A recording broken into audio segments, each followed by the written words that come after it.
Hey there, Paul here with Edwards Outdoors and Tactical. Today I wanted to be discussing something that I really don't feel gets a lot of attention on YouTube. And unfortunately, a lot of the attention that it does get is really kind of bad advice. It's coming from people who probably shouldn't be giving too much advice. They're not someone who really has a whole lot of experience in doing this. They're probably just a recreational shooter, and not that there's anything wrong with that at all. And there's a lot of recreational shooters out there that are very good, have a lot of skill. I'm not trying to say that they don't. I'm just saying that a lot of the information that I've seen on this particular subject out there on YouTube, a lot of it is really bad, and if you follow it, in my opinion, you're going to be developing a lot of really bad trading habits. And I want to throw my 2 cents out there to try to counter some of this bad stuff. You may not necessarily agree with it, but this is just how I personally recommend training.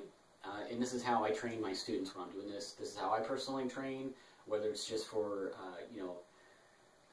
whatever, because I usually go through a few hundred rounds a week, just through my own personal, practices, or if I'm trying to train for, I've got some GSSF shooting competitions coming up once the new schedule comes out.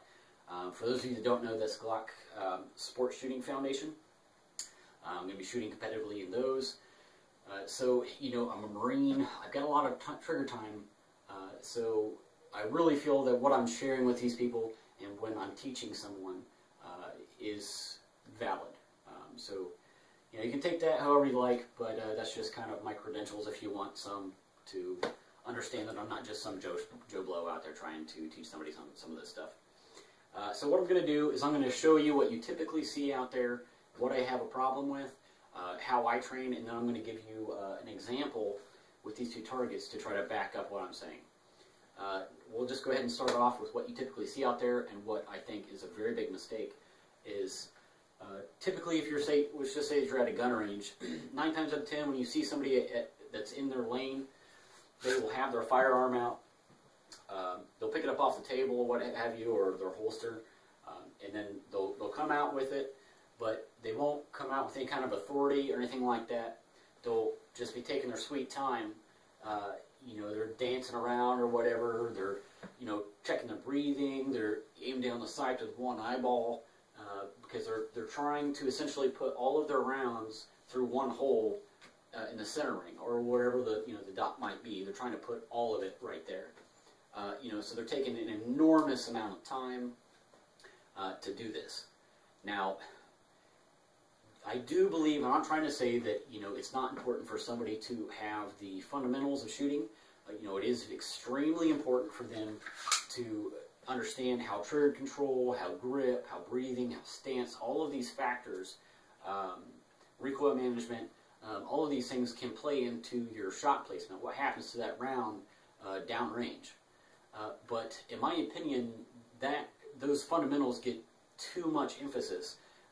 People they spend an enormous amount of time on learning this, and from what I'm seeing from my own personal experience and from the students that I've had, is that that's not really necessary. If they're reasonably intelligent, and they at least have a semi-ability with the firearm, natural ability, it doesn't take that long. I mean, that's usually kind of a day thing to teach someone. Whether it be at just discussing it and then actually implementing that with the firearm so they can see firsthand how these different factors on the fundamentals affect your shot placement. But it doesn't typically take that long. After a day maybe of shooting, they've got that down. And quite honestly, I think that's where it needs to stop, where it needs to end. Because that's always kind of running through your mind as you're shooting, but I don't think you need to spend a huge amount of time every time you go shooting on those fundamentals. Once you get them down, then I think you need to move on to how I drill and how I recommend drilling, and that is drilling or practicing 99% of the time how it's going to happen in the real world 99% of the time. Now what I mean by that is, if you're practicing like I was just talking about, where you're taking 5 minutes to place that first shot and another 30 seconds to place the follow-up shot, 99% of the time, or let's just say that there's only probably 1% of the time that if you ever get attacked or you need to deploy this weapon in a defensive or offensive situation, that's going to allow you that kind of leisurely time to get those rounds off. It's just, quite frankly, it's never going to happen, or almost never. So you need to train the way it's going to happen to you, and you do need to deploy that weapon system 99% of the time. It's advantageous to do that because what you're trying to do is to be combat effective 99% of the time in the scenario that's going to play out 99% of the time. So you need to train like that. It's stupid to train any other way because you don't want to develop or get these really bad training habits or muscle memory habits that causes you to hesitate or take too long or make your stress level go way up or any higher than what it already is going to be, because now this is a foreign shooting style for you.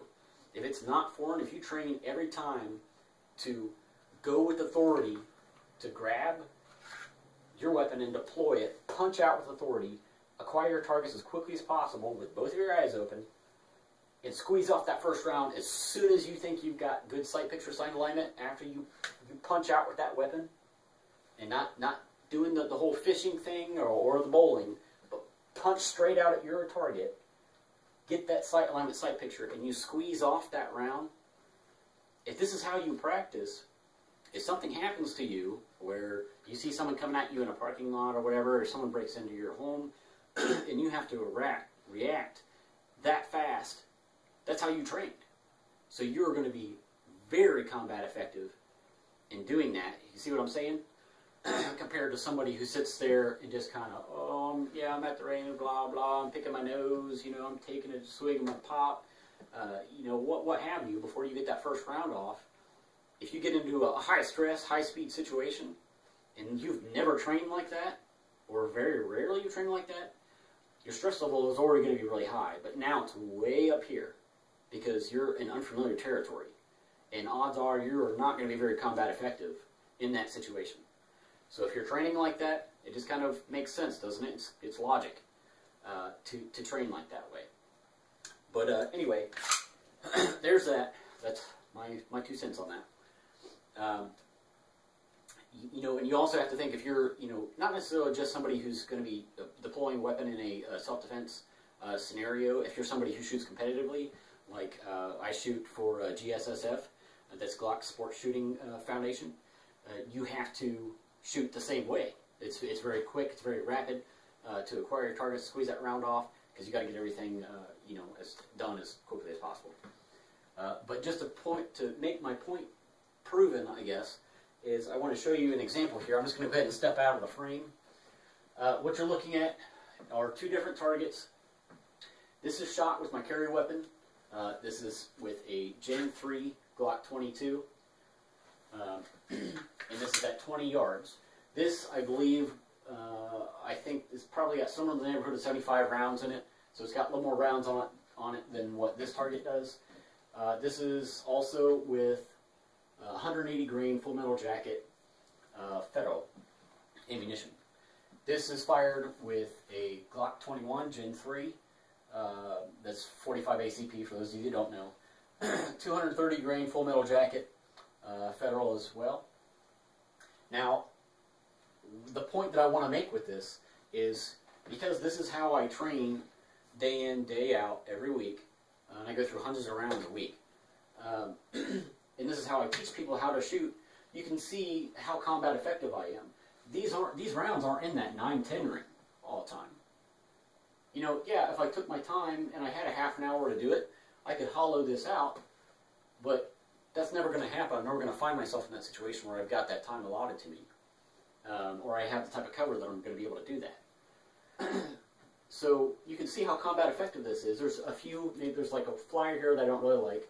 Basically anything out of this zone right there. There's a couple on the lines here. There's a few up on the edge here by the head. But you can see how combat effective that is. At 20 yards and shooting at that high of a speed, and now keep in mind, folks, that this isn't just a draw one shot. When I'm doing this, it's at that high speed, drawing, punching out. As soon as I got my target acquired, pulling off the round, reacquiring my sights, and then squeezing off the follow-up shot, and then I repeat that every single time. until the weapon is dry. I've completely depleted my ammunition source. Then I reload and I repeat that process. So you're not looking at, you know, a whole lot of time here. It's shot, shot, shot, shot, shot, shot. But it's still very combat effective. And to prove my point, I had never fired a Glock 21 before, or any 45 ACP Glocks. Never in my life. Never even picked one up. And I wanted to do this to try to prove my point, and I use this as an example to some of my students as well, is I went from my carry weapon that I was extremely familiar with, and so someone couldn't make the argument, oh, well, you're combat effective because you have a lot of practice on that weapon system. No. I jumped from this to this, so I went to a weapon system that I've never fired before in my life. The only thing 45s I've ever fired was 1911s. So I went from that to a Glock 21, so a weapon system that I've never picked up before in my life, and a higher caliber, and I was still combat effective. This is the first magazine. I've got a couple here. I've got one that's a grazer on top of the skull. I've got 2 flyers along the jawline here. But the rest of them, see, what is that? We'll just say 10 rounds, because I won't count that grazer. We'll just say 10 rounds of 45. First time ever firing this weapon system at that high speed as well, all inside his head. After that, I sped it up even. Went even faster. I gave myself less time to reacquire my targets and put 2 more mags center mass. I've got some that are a little on the outer edge here. 1, 2, 3, 4, 5, 6. Well, 5 of those on the outer edge, and I've got 3 flyers right there. Oh, nope, missed one. There's 4 flyers. That would have got his hand. Well, 4 rounds out of 2 magazines. So you're looking at 26 rounds that are extremely combat effective, and especially with that 45 round, you know this guy is not getting back up. He's done. Cavitation for that size round in ballistics gel is 4 1/4 cubic inches. So there's some massive holes through this guy.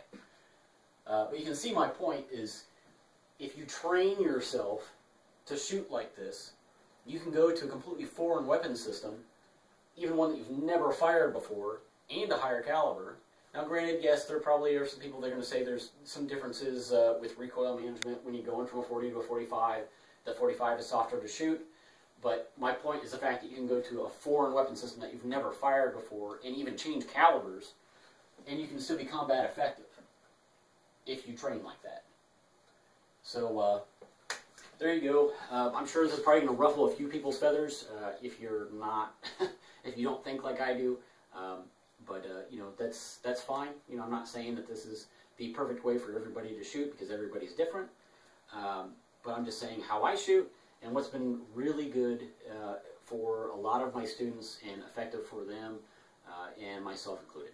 So if you have any questions, folks, please feel free to leave them. I'm always up to answer it. If you need some advice or whatever, or you're interested in any of the stuff from Edwards Outdoors and Tactical, if you want to be a subscriber to the newsletter, if you want to be a team leader, what have you, if you want to sign up for one of the classes, if you happen to live in our area, just let me know. So thanks for watching, guys. Have a good day.